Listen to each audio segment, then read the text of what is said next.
Hello, I'm Benjamin Limmer, Bureau Chief for Public Transportation at the Connecticut Department of Transportation. And I'd like to welcome you to Along the Lines, a podcast series where we'll share exciting news and updates and explore current issues and ideas on Connecticut's public transportation system.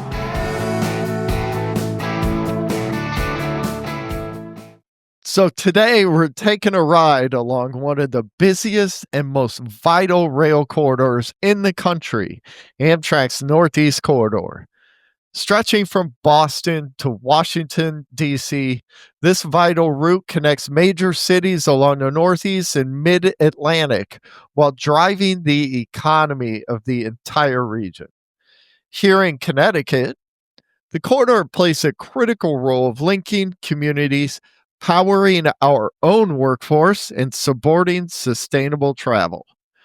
Joining us today to talk about what's next is Mitch Warren, Executive Director of the Northeast Corridor Commission. The Commission leads the coordination, investment strategy, and planning for the entire corridor. We'll discuss the future of rail travel, recent legislative milestones, and how Connecticut fits into the bigger picture of mobility in the Northeast. Welcome to the program, Mitch. Thanks, Ben. Thanks for having me. All right, Mitch. First things first, for those who are unfamiliar, what exactly is the Northeast Corridor and who relies on this critical rail network? Yeah, well, the corridor, it's the busiest railroad in North America. And as you mentioned in your introduction, it connects some of the biggest metropolitan regions in the country. Boston, New York, Philadelphia, Washington. So it's critical to the region and the density to the region's population. We're by far the densest region in the country. But the density of that population really makes it a perfect place for a rail line, connecting not only those four major metropolitan areas, but a lot of other smaller cities and towns in between. And the distances are just right for rail. So it's just sort of the perfect specimen when it comes to setting up for a successful rail corridor. In addition to the main line of the Northeast Corridor, the Commission also looks at the Harrisburg line, which goes from Harrisburg, Pennsylvania to Philadelphia and New York. And then, of course, Springfield line, which connects New Haven, Hartford, and Springfield, Massachusetts, which I know is important to Connecticut and is a growing service of that's been very successful. So it's really important. A lot of people use it, and given the number of people who rely on it to get to work, business meetings, medical appointments, shopping, entertainment, visiting families, and you look at the congestion of the region's highways and the limited availability of additional aviation capacity. We really do depend on the corridor in this region to get people around. It's critically important. It's complicated. There's over 2,100 trains a day that travel on the corridor. Those are Amtrak intercity trains. Those are commuter trains from 8 different commuter railroads. Multiple freight railroads travel on the corridor, and it's owned by 4 different entities. So it's Amtrak, Massachusetts, Connecticut, New York, all own pieces of the corridor. And I'm sure we'll talk about this later, but it's old. It's aging infrastructure. It's operationally complex, and those are some of the reasons the commission was created. But the corridor really is the preeminent rail corridor in North America. You started to answer a question that was on the tip of my tongue, but I will ask it anyways. And it's around complicated. Was hoping to unpack that just a little bit. What are some of the unique operational challenges this corridor faces? And how do those issues shape the way everything's managed? Well, the biggest issue the corridor faces is the aging infrastructure. The fact that it was built between the Civil War and World War II and hasn't had the funding since to to renew and modernize the infrastructure. We have 15 major bridges and tunnels that were built when Ulysses S. Grant was president, William McKinley was president, Theodore Roosevelt, William Howard Taft.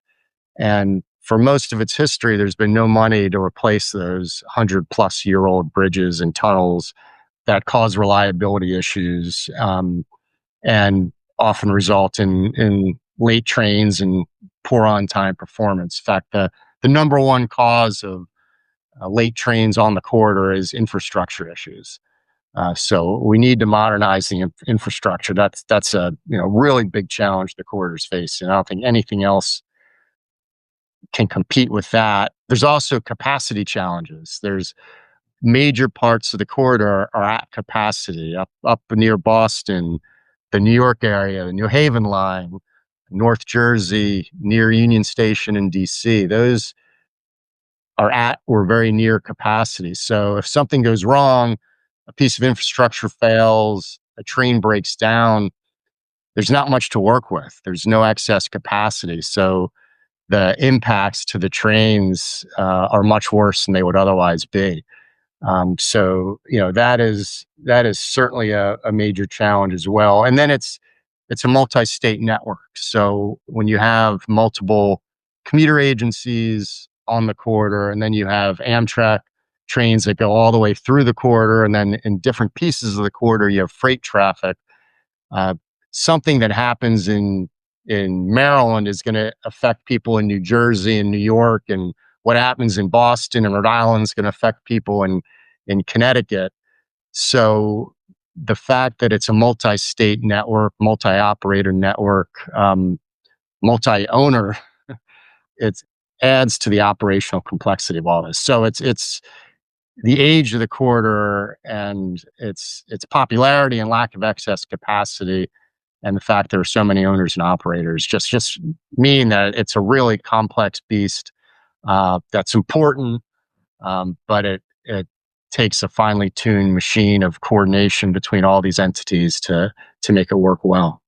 That's right. We'll talk more about that. Mitch, when you were listing the precedents, I realized most of those folks are actually on money, currency in some ways. So that means it's really old, but we don't need to hit on that anymore. Yeah. Well, speaking of currency, Ben, the corridor actually began construction during the presidency of the guy who's on the $20 bill, which is Andrew Jackson. So just figured as long as we're talking presidential trivia, I wanted to throw that in there. I love it. Fun facts for the listeners. I want to pivot a little bit to something that you touched on, but I know is absolutely critical to Connecticut, and that is the criticality of the corridor to daily travel, but specifically the economic well-being of the entire region. Talk about that for a little bit. Yeah, well, it's absolutely critical. And I mentioned earlier that it's by far the densest region in the U.S. The Northeast Corridor region takes up 2% of the nation's land area, holds 16% of its population, and generates 20% of its GDP. And then because of that density, we have road systems and highways that are at capacity as well. And I have family up and down the Northeast Corridor. And so I have spent too many hours to count stuck in traffic in every state on the corridor on I-95. And when you're driving, I wish that more of those people were riding the trains and not getting in my way on the highway. So because of the density, we really do need to get as many people moving by train as possible. Because even for people who can't take the train or don't want to take the train, it still helps them because it just means fewer cars on the road. And our aviation system is pretty full, so there's not a lot of opportunity for more flights between Boston and New York, or Boston and DC, or New York and DC. So we gotta move as many people as we can by rail. And the corridor is home to 1/3 of the Fortune 100 companies, some of the best universities, hospital systems in the world, R&D centers, cultural institutions. The corridor connects all of them. Not to mention we got the federal government in DC, the financial capital of the world in New York that are connected by the corridor. So it's real important. And in fact, next year, as you are aware, the 21 World Cup matches are going to be hosted on the corridor. At the same time, the America 250 celebration is happening. So we're going to have people from around the country and around the world who are going to depend on the Northeast corridor to get to World Cup soccer games, to get to Philadelphia, DC, New York, Boston for the America 250 celebrations that are going to be going on. And just getting in between those cities in addition to getting to the games. So it's probably going to be the busiest year in terms of the Northeast corridor travel we'll ever see. And we couldn't, the World Cup couldn't be successful without a well-functioning corridor. So the corridor it's not a nice to have, it's a must have. Mitch, sometimes I take my questions, maybe in not the best order, but it should have started with, what is the Northeast Corridor Commission, the organization that you currently oversee and have overseen for several years? And then how does the commission support passenger rail between Boston and Washington, D.C.? Yeah, well, the commission was created because of some of the issues that we've already discussed. The fact that the corridor is so complicated with so many owners and operators, you really do need a place to bring all of them together because it's a network and we all need to work together on the corridor. So Congress authorized creation of the commission in 2008. We had our first meeting in September 2010. So we're about to celebrate our 15th anniversary. And we are, I guess I'll tell you the membership of the corridor just so people understand who makes up the commission. We have 18 voting members, 9 from each of the states and the District of Columbia. So the members appointed by the governor of each state, the mayor of DC. We have 5 members from USDOT appointed by the Secretary of Transportation. And then we have 4 members from Amtrak appointed by the CEO. And the Commissioner of Transportation in Connecticut, Garrett Ippolito, is our state co-chair. We have 5 new members from the new administration from USDOT. Drew Feely, who's the acting Federal Railroad Administrator, is our co-chair from USDOT, and Roger Harris, who's the president of Amtrak, is the vice chair representing Amtrak.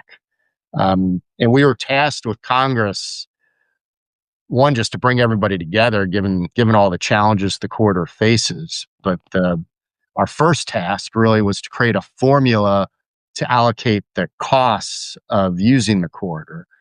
So we spent almost 5 years in pretty intense discussion, debate, negotiation over this creation of the formula. There's been a few other attempts over the years to do it, and it's just never happened. And after 5 years of really intense negotiation, we got to what became not just a formula, but a cost allocation policy. And that policy really has 3 pillars. There's the cost allocation formula itself that allocates about $1.8 billion annually in shared operating and normalized replacement capital costs on the corridor. So we share those costs based on usage of the corridor. So based on train movements, gross ton miles, passenger movements, things like that, we allocate different costs.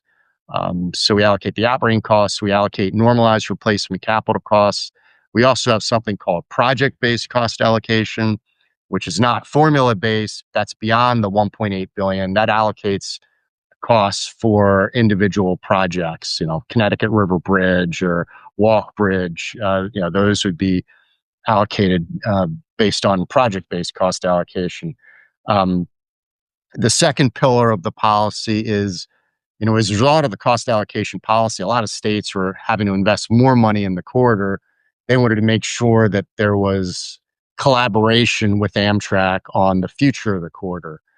So we do a collaborative 5-year capital plan every year. We also do occasional 15-year plans called Connect NEC on the corridor.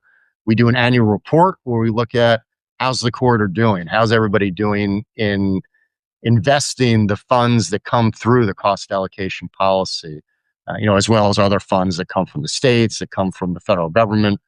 Uh, how are we doing in investing that money? And how are the trains doing? How's on-time performance? How many people are riding the trains? How many trains are there? And we have a dashboard that we put up to track the projects that got funding through the federal state partnership program to see are those on time or are they being delayed. And the third pillar is a federal state funding partnership. Our state members who are going to be investing more in the corridor wanted to make sure that the federal government remained a partner, because when the corridor was turned over to Amtrak and the states in the 70s, it wasn't in a state of good repair. So they want to make sure that the federal government's a partner in bringing it back to a state of good repair. Perfect segue into my next question. Curious about what are some key infrastructure needs? You mentioned choke points as well. So, choke points along the corridor, of course, selfishly, including those impacting the state of Connecticut. And how are they being addressed? Well, I mentioned the state of good repair backlog and the fact that the infrastructure is not in a state of good repair right now in many places because of its age and the lack of investment. Right now, there are 15 major bridge and tunnel projects that are well over 100 years old and need to be replaced. And Connecticut is lucky enough to have more movable bridges on the corridor than anyone else. You got Connecticut River Bridge, Walk, Devon, Coscob, Sagatuck. So a lot of those bridges, all those need to be replaced. They're all over 100 years old. All were built during the tenures of those presidents that I mentioned earlier, and need to be replaced. So we need to invest in the corridor. Those bridges have to open for marine traffic. And in fact, marine traffic gets priority. So often, because of their age, crews have trouble closing those bridges for rail traffic, and then the trains get delayed. So we want to replace them with more modern, well-functioning bridges. And there's also the basic infrastructure, the tracks, the ties, the signal systems, the electric traction systems, the structures, the undergrade bridges. Those are old too and need to be modernized and rebuilt and replaced. So there's really significant needs on the corridor. I know Connecticut has been investing a lot in the New Haven line, trying to get that into the best condition possible, given the importance of that service to the state and to New York and to the region. I guess the other challenge the corridor faces is that you mentioned choke points. The capacity constraints on the corridor that I talked about are a big deal. We need more capacity so that you can get more trains, so that there's some maneuverability if there is a failure in terms of the infrastructure or a train breaks down. So, those choke points along the corridor are significant as well and need to be addressed. Yes, we are very happy we have 5 of those bridges only within our small state. So, yeah. Yeah. That's quite an Something achievement, and congratulations. Yeah, I sleep very well, but it does keep me up at night. But anyway. Yeah. So, yeah, I mean, everyone's heard about increased federal investment, in particular in passenger rail. Curious, can you tell us about the recent reauthorization and what it means for Connecticut customers on the Northeast Corridor? Yeah, well, the Infrastructure Investment and Jobs Act that you're referring to, that was approved by Congress in 2021, and that's really been a game changer for the corridor. I talked a lot about the aging infrastructure, the fact that when the corridor was turned over to Amtrak in the States in the 70s, it wasn't in a state of good repair because the freight railroads that owned and operated it before then fell into hard economic times after World War II with the development of the interstate highway system. More and more of that traffic went to the roads. There was significant federal investment there, and there wasn't a corresponding investment in the railroads. So they deteriorated year to year. Amtrak, not recently, but over the years, has had a number of near bankruptcies when Congress changes, and some Congresses are supportive, some aren't. Some presidents are supportive, some aren't. And so Amtrak over the years had a number of near-death experiences. And it's really hard to run a railroad when you don't know how much money you have. And sometimes the federal appropriations bills aren't done until 4, 5, 6 months into the fiscal year. So IIJA, for the first time, provided advance appropriations so that Amtrak and the Northeast Corridor states and transit systems knew for the next 5 years this is how much money they were going to have, and that makes so much possible. It makes it possible to invest in hiring workers and training workers, because training workers, especially the ones who work on signal systems or electric traction systems that are the most complicated, those could take 2 years to train them. So if you can't depend on getting money beyond the next year, it's hard to make those investments. So because of IIJ, they have had the confidence and have made some of those investments in hiring and training workers. You also need to invest in equipment, right-of-way equipment, things like a track lane machine, undercutters, tampers. Those investments can only be made if you know you're going to have money for multiple years, and you have to order materials. You have to order steel and concrete and other supplies and materials. Some of them are long lead times that you need to know you're funding well in advance. So it's really challenging if you don't know what the money is going to be like beyond the next 6 to 12 months. And that's held the quarter back. So the guaranteed funding for 5 years has been very helpful. It's been very important to have. IIJA has been a game changer for the quarter, and so many big projects are moving forward as a result of grants through the federal state partnership grant program. I know Connecticut's gotten a number of grants, a lot of those major bridges and tunnels. I know you got money for Walk Bridge, Connecticut River Bridge, some money for Devon. And then I think you got money for the Time One project, some New Haven lines, Hartford line. So a lot of advances as a result of the grants so far through the federal state partnership grant program. That has really helped to begin rebuilding the corridor, so we can get it to a state of good repair and provide people with better, more reliable service. So pivoting a little bit, something that every rail customer in Connecticut talks about and is concerned about and is excited about improvements too, and that's travel time. Always top of mind for our rail customers in our state. What improvements do you see as the most critical for speeding up trips between, yes, New Haven, Stamford, and major cities like New York, but also Philadelphia, DC, etc.?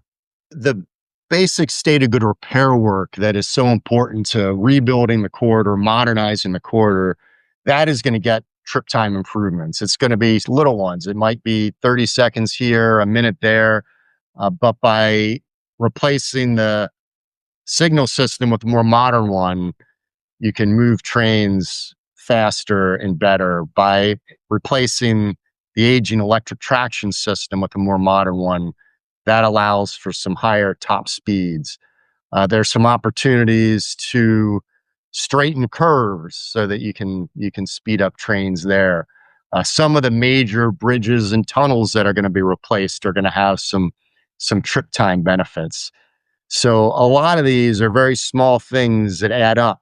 And it's going to take a long time. We, in the last 15-year plan, the last Connect NEC plan, set a goal of getting service in the south end down, at least to sell a service, down to 2.5 hours between New York and DC, and 3 hours, 15 minutes between New York and Boston.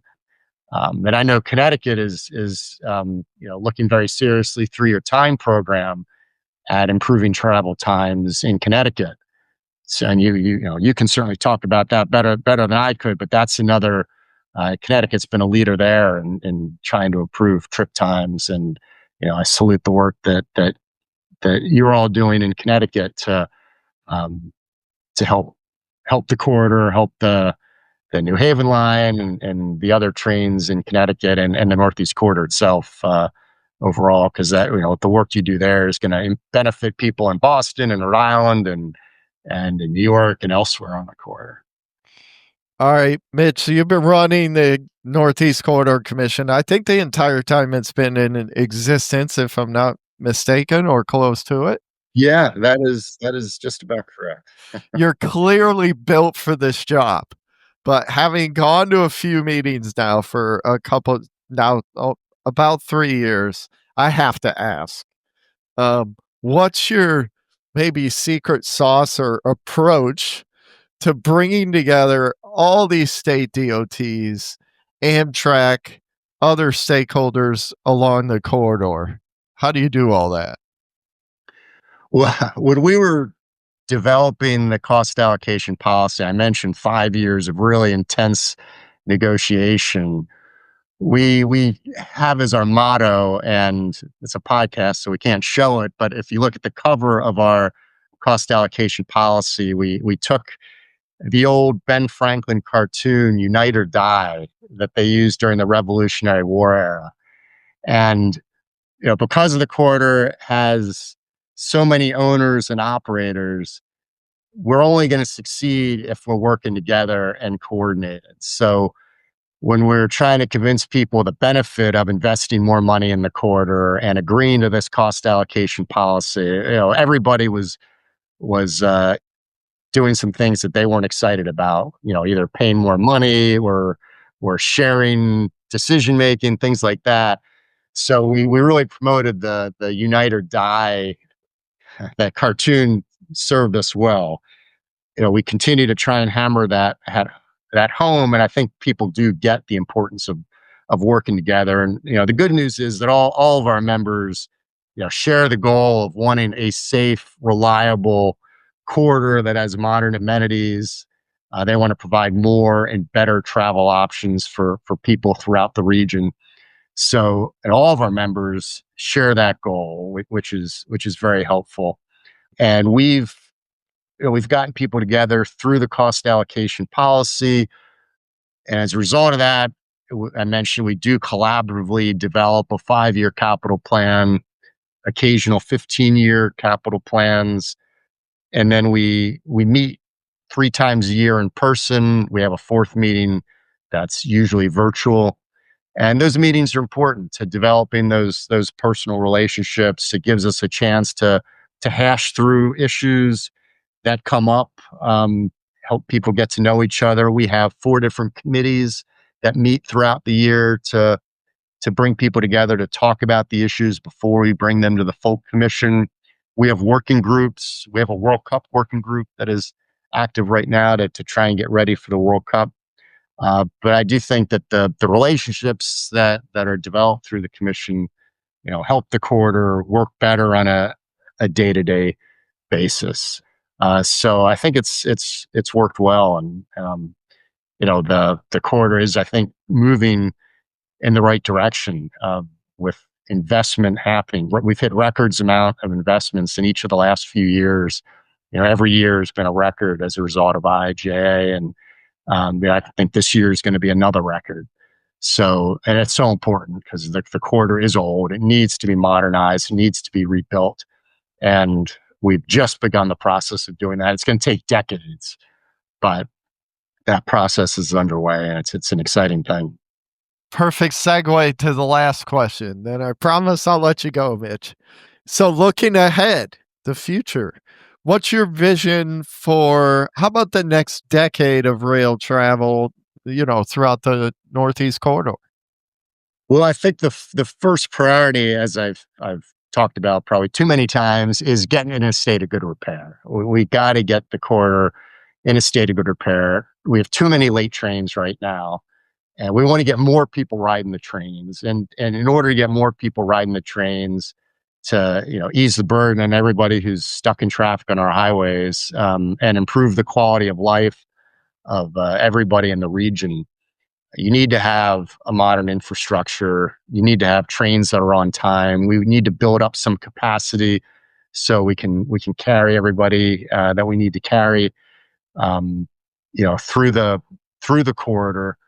There are obviously going to be trip time benefits to that, which is important, but we want to have reliable train service. We want to improve their quality of life, and we know how important the corridor is to the region's economy. So we want to make sure that, people who need to get to work, travel to meetings, visit family, take vacations, shop, go to theater, go to sporting events, everything that you need to do on a daily basis that people use the Northeast Corridor to do. We want to make sure that they have the best experience possible, that their trains are on time consistently, that we hopefully can improve travel times, increase frequencies, make sure that the regional economy is functioning well, people's quality of life is as good as it could be, and helping everybody, even those who aren't using the corridor. I think our vision is just to keep moving forward with the rebuilding of the corridor after a well over half a century of underinvestment.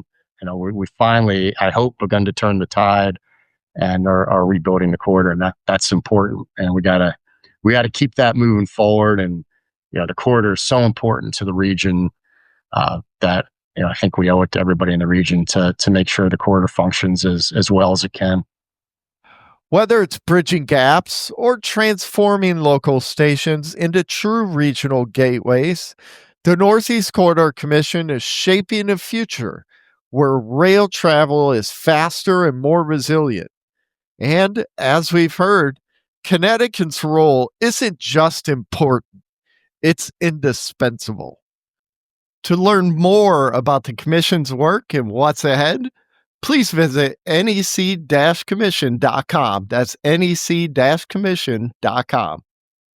So that wraps up this episode of Along the Lines. I would like to thank our guest, Mitch Warren, for joining us and sharing how Connecticut's rail service fits into the broader story of mobility along the Northeast Corridor.